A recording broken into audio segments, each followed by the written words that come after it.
For today's video, magpapaapekto tayo sa sinasabi ng iba. Madaming judger sa mundo. Minsan nga tayo din, di ba? Ginajudge nila kapag nag-asawa ka tapos wala ka pang anak. By chance or by choice, ginajudge ka na parang gusto ko ba yun? Ginajudge ka rin kapag isa lang ang anak mo. Nagdagan mo naman kasi kawawa naman wala siyang karamay. Kapag payatot ang anak mo, ano ba yan? Pinababayaan. Ang masakit, minsan pati yung mga may anak na may special needs, ginajudge din. Siguro hindi niya nag-alaga nung pag nagbubuntis pa lang siya. At ang pinaka-apektado ako, ginajudge din nila kapag pare-pareho ang gender ng mga anak mo. Kalalo-lalo na sa katulad ko, puro lalaki. Hindi man judgment. Merong mga unsolicited advice na hindi mo naman kailangan. Mga opinion na hindi mo naman kailangan din marinig kasi hindi naman makakatulong. Pero ito na nga, sagutin natin yan. Kapag puro lalaki daw ang anak mo, dadating ang panahon, iiwan ka niyan. Masakit daw sa ulo kapag puro lalaki. Don't get me wrong, gusto ko rin magkaroon ng babae. Siyempre, kung nag-uumpisa kayong magtayo ng pamilya, magbuo ng pamilya, di ba ideally naman talaga? Gusto mo ang anak mo lalaki at babae. Ideally, isang lalaki, isang babae. Ngayon, ang binigay sa akin, 2 lalaki, 2 years age gap.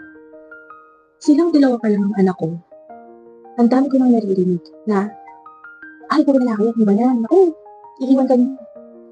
Kaya kami nagkaroon ng pangatlo is, sabi ko nga, don't get me wrong, gusto ko rin magka-girl. Pero syempre, pinag-isipan namin mabuti kung magdadagdag kami ng anak. Hindi naman kasi ganun kadali yun.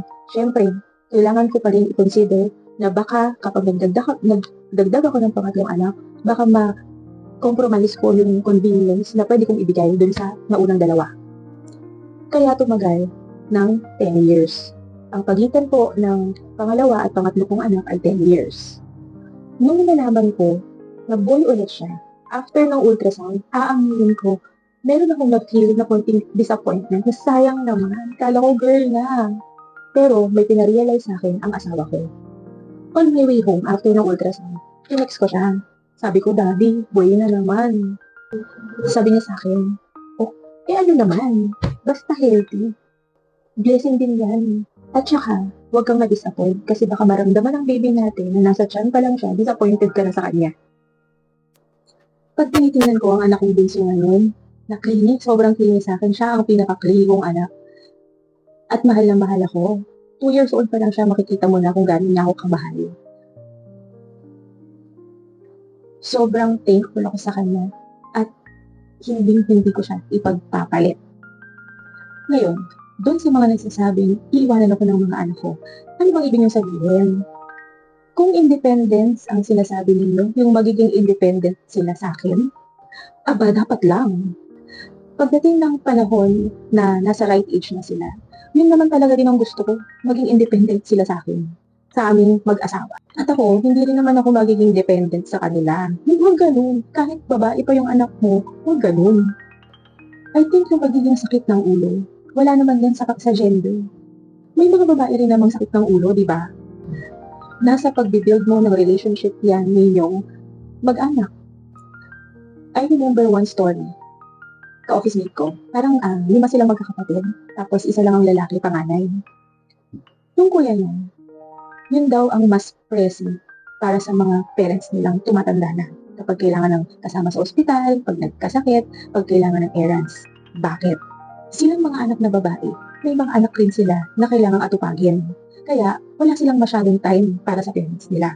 Yung kuya niya may asawa na nakatoka sa mga bata, kaya yung kuya niya yung mas may oras para sa mga magulang nila. Di ba? Depende yan sa setup ng pamilya. Wala yan sa gender. Parang nakaka-insulto naman dun sa mga anak na lalaking responsable at inaalagaan talaga yung mga magulang nila.